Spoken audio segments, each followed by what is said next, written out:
The return of the bold and the beautiful to one of its most volatile creative fault lines feels less like a reunion and more like a controlled detonation waiting for the right spark. When Thomas Forrester steps back into Los Angeles and reclaims operational authority with the explicit aim of restoring himself as lead designer of hope for the future at Forrester Creations, the gesture is framed publicly as pragmatic, even restorative. Privately, it is anything but simple. HFTF is not merely a fashion line, it is the embodiment of Hope Logan's ideals, vulnerabilities, and public image. When Thomas and Hope are aligned, they can produce work that feels almost prophetic in its timing, fashion that channels longing, restraint, and quiet strength. When they fracture, their partnership curdles into something corrosive, a mixture of ambition and unresolved emotion that behaves like oil poured onto water. To understand why this reunion matters in 2026, one has to accept a foundational truth of this world: collaboration is never neutral. Every alliance carries a history, every handshake a memory. Thomas insists calmly, deliberately, that he has changed, that he now understands the difference between professional respect and emotional entanglement. He pledges to keep his feelings compartmentalized, to protect Hope's marriage, and to treat HFTF as a business first. The words sound correct. The timing, however, invites scrutiny. His return coincides too neatly with Hope's remarriage to Liam Spencer, with the departure of Deke from the project, and with Thomas's own personal reset following the end of his relationship with Paris Buckingham. In daytime drama, timing is never incidental. At a functional level, the reorganization appears decisive. Dek's exit creates a vacuum, and into that space step Thomas and Zende Forrester, tasked with reviving a line that has always been as much about ethics as aesthetics. Zende brings technical discipline and a steadier temperament. Thomas brings vision, intensity, and a history of bold risks that once made HFTF feel alive. The question is not whether they can design it, is whether the cost of their leadership will be paid in trust rather than profit. Hope, now older and more guarded, will be the one to measure that cost. Everything has changed since the last time Thomas held this role. Hope is no longer the uncertain partner learning how to stand her ground. She is a married woman who has chosen stability after a period of moral ambiguity. Liam's presence looms large not as an antagonist, but as a constant witness. He will watch Thomas closely, not with paranoia, but with the quiet vigilance of a man who knows what history can do when it is denied. Rome remains an unhealed scar. Hope's affair with Thomas was not an abstract mistake, but a lived betrayal that tested her identity and her marriage. Passion, once ignited, does not simply extinguish itself because circumstances change. Thomas congratulates Hope on her wedding with a composure that appears genuine. Yet congratulations can be layered. They can be sincere and strategic at the same time. When Thomas speaks of boundaries, is he drawing them or testing how close he can stand without crossing them?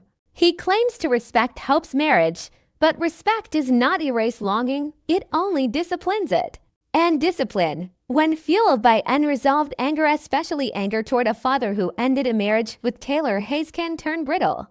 This is where motive becomes murky. The last time viewers saw Thomas in a sustained emotional arc, he was volatile, bristling at the fractures within the Bridge family and speaking openly about his instability.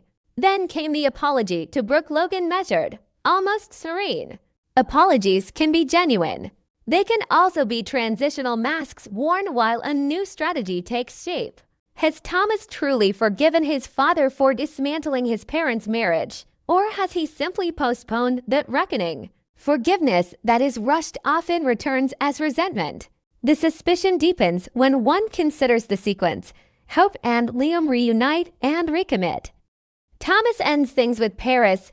Thomas announces his return to Los Angeles and HFTF. The pattern suggests convergence, not coincidence. Fans are right to ask whether Thomas's renewed focus on HFTF is less about fashion and more about proximity to hope, to legacy, to control. Creative leadership offers him daily access, plausible intimacy, and a public justification for private moments. In an industry where long hours and shared pressure forge bonds quickly, boundaries are only as strong as the people enforcing them. Yet it would be dishonest to reduce Thomas to a villain in waiting. His talent is real. His understanding of HFTF's DNA, its emphasis on sustainability, restraint, and moral storytelling through design is unmatched. When Thomas and Hope collaborate at their best, the work reflects a dialogue between restraint and daring, compassion and edge.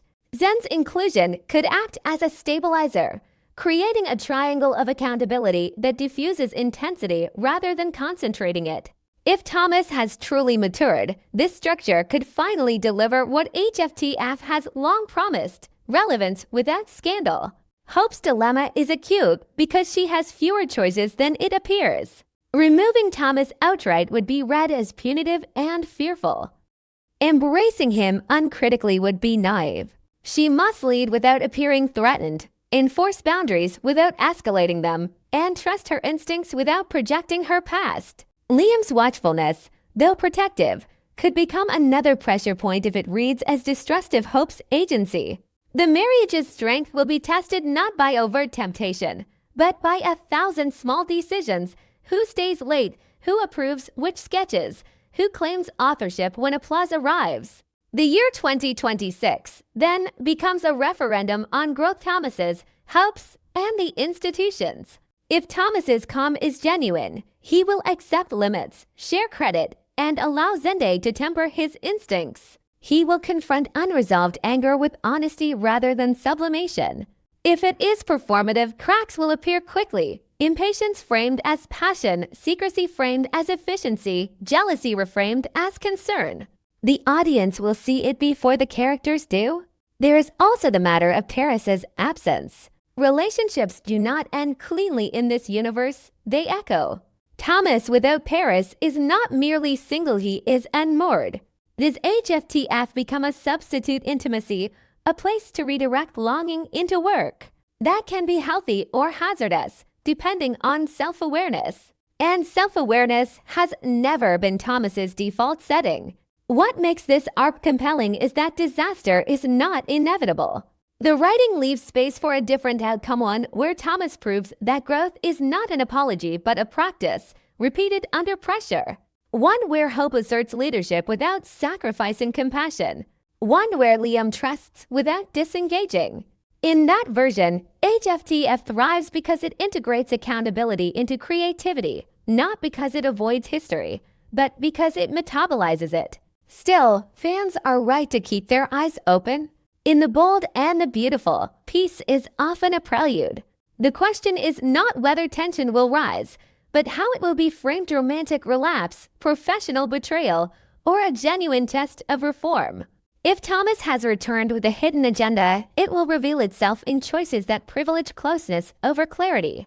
If he has returned to build, the proof will be boring in the best way. Meetings that end on time, credits shared generously, and boundaries honored even when no one is watching.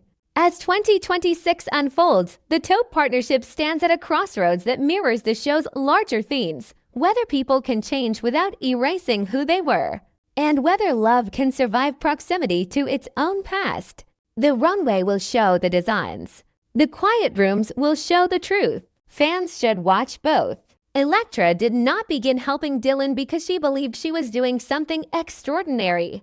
At first, it felt like a natural extension of who she had always been, a quiet reflex born from years of believing that compassion, when offered sincerely, could interrupt even the most destructive cycles. Dylan's situation pulled at something deep inside her: the instability of homelessness, the hollow exhaustion that settled into Dylan's eyes, and above all, the suffocating guilt that clung to every mention of Luna's death. Dylan carried grief like a second skin, something neither fully acknowledged nor ever truly hidden. Electra told herself she was simply offering shelter, conversation, and practical support, the kind that kept someone from slipping further into despair. She did not imagine that this choice would begin to redraw the boundaries of her own moral world. Dylan responded to Electra's kindness with a gratitude that felt almost fragile. It showed in the careful way Dylan accepted help, as though afraid it might be revoked at any moment, and in the way apologies came too easily, even for things that required none. Dylan spoke of Luna often, but never in a way that felt rehearsed. The memories arrived unevenly, sometimes as short, fragmented recollections, sometimes as heavy silences where words failed entirely. Electra interpreted this as trauma, the natural residue of witnessing or causing a tragedy one could never fully escape. She listened without judgment, believing that being heard was the first step toward healing. As weeks passed, however, Electra noticed subtle shifts. Dylan began to open up in ways that felt more intentional, choosing moments carefully, revealing vulnerability in measured doses. There was a growing self-awareness in the way Dylan framed suffering, as though aware of its emotional impact on others. Electra did not recognize this as manipulation at first. She told herself that trust, once established, naturally allowed deeper layers to surface. Still, something about Dylan's emotional timing unsettled her, a faint dissonance she could not immediately name. The complexity deepened when Dylan's attention began to drift more noticeably toward Will. What started as shared conversation evolved into something heavier, charged with an intimacy that surpassed casual friendship. Dylan looked at Will with an intensity that carried both admiration and longing, a gaze that lingered just long enough to be noticed. Electra observed this not with jealousy, but with confusion. She had assumed Dylan's emotional energy was consumed entirely by guilt and survival, not by romantic possibility. The realization that Dylan could still want, still attach, complicated the narrative Electra had built around her. Will, for his part, responded with empathy that bordered on protectiveness. He listened to Dylan with a focus that suggested genuine concern, and he offered reassurance with a steadiness that Dylan seemed to crave. Electra watched these interactions from the periphery, uneasy not because she felt excluded, but because the dynamic seemed unbalanced. Dylan leaned heavily into Will's attention, drawing comfort in ways that felt urgent, almost necessary. It made Electra wonder whether Dylan was seeking connection, or something closer to refuge, a place to anchor an identity that felt increasingly fluid. The turning point came not through conversation, but through objects. Electra had offered to help Dylan sort through a small collection of belongings that had been carried from place to place, items stored more out of necessity than sentiment. The process was mundane at first. Worn clothing, notebooks filled with disjointed thoughts, receipts whose relevance had long faded. Then Electra found something that did not fit. It was small, easily overlooked, yet immediately disquieting. The object bore markings inconsistent with Dylan's story, details that suggested a life of structure and access, not transience. It hinted at institutional ties, at resources Dylan claimed never to have had. Electra did not confront Dylan in that moment. Instead, she replaced the object carefully, her heart pounding with the realization that this discovery had shifted the ground beneath her feet. Doubt settled in, not as panic, but as a cold, analytical awareness. The image of Dylan as a straightforward victim no longer held. That single inconsistency opened a door Electra could not close, one that led her to reconsider every story, every emotional confession, every carefully timed expression of remorse. Curiosity turned into quiet investigation. Electra began to cross-check details Dylan had shared casually, dates and locations mentioned in passing, fragments of a timeline that had never quite aligned. Each small inquiry yielded more inconsistencies, not dramatic contradictions, but subtle gaps that suggested deliberate omission. The more Electra learned, the clearer it became that Dylan's identity was not simply obscured by trauma, but actively concealed. The evidence accumulated slowly, forming a picture far darker than the accident Dylan attributed to Luna's death. Records pointed to another incident, older and far more serious, one that had been deliberately buried beneath layers of alias and displacement. Dylan had not merely been present at tragedy. Dylan had been implicated in a violent crime that extended beyond recklessness into intent. The realization hit Electra with physical force, as though the air had been knocked from her lungs. This was not a misunderstanding. This was a pattern. What terrified Electra most was not the crime itself, but the precision with which Dylan had erased it. The false identity had been maintained with discipline, supported by fabricated narratives that anticipated sympathy and disarmed suspicion. Dylan's vulnerability, once interpreted as genuine, now appeared curated, designed to invite protection rather than scrutiny. Electra began to see the strategy embedded within the suffering, the way Dylan positioned herself as someone to be saved, someone whose pain excused secrecy. The moral weight of this knowledge pressed down on Electra relentlessly. She replayed every interaction with Dylan, searching for moments where truth might have surfaced, where a different choice might have altered the trajectory. Guilt intertwined with fear as she realized how close Dylan had come to fully integrating into her life, into Will's life, under false pretenses. The implications were staggering. If Dylan's past had been concealed so thoroughly, what else remained hidden? What motives had driven her toward Electra and Will specifically? Electra faced a dilemma that stripped away the simplicity she once believed in. Exposing Dylan would mean destroying the fragile stability Dylan had built, potentially unraveling someone who had already demonstrated a capacity for violence. Remaining silent, however, meant becoming complicit, allowing a dangerous deception to continue unchecked. The weight of ethical responsibility clashed with the emotional bonds Electra had formed, bonds rooted in shared vulnerability and trust that now felt poisoned by doubt. The stakes intensified when Electra considered Will. He had grown closer to Dylan, offering emotional support that now seemed perilous. Electra worried not only about betrayal, but about manipulation. Dylan's feelings for Will, once interpreted as organic, now appeared suspect, possibly strategic. Was Dylan seeking genuine connection, or leveraging intimacy as protection? The question haunted Electra, especially as she watched Will remain oblivious, his compassion unguarded. Electra chose, for the moment, to remain silent.